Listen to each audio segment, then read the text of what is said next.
பார்வையாக கூட பார்க்கலாம். அப்போ 5ஆம் பாவம் அப்படின்னு சொல்லக்கூடியது அவர் கிரகங்களை சொல்ல மற்ற கிரகங்களை சொல்லாதனால இப்போ இந்த கிரக அமைவுகளில் வந்து இந்த 5ஆம் பாவம் கெடலை. அப்போ இவர்னால இவருடைய பூர்வ புண்ணியத்தில் வந்து எந்த விதமான பிரச்சனையும் கிடையாது அப்படின்றத இந்த கிரக அமைவு சொல்லுது.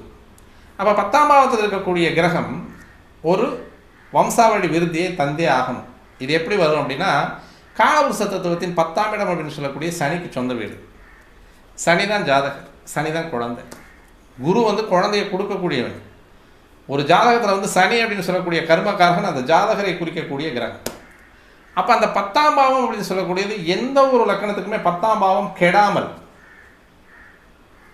பாவர்கள் தொடர்பு இல்லாமல் இருந்தால் 5ஆம் பாவம் கெட்டு 5ஆம் பாவாதிபதி கெட்டே போயிட்டாலும் 10ஆம் பாவம் சிறப்பாக இருந்தால் அவருக்கு கர்மம் செய்ய ஒரு குழந்தை உண்டு அப்படின்றது வந்து அங்கீகரிக்கப்பட்ட கர்மம் செய்ய ஒரு குழந்தை உண்டு அப்படின்றது தான் இந்த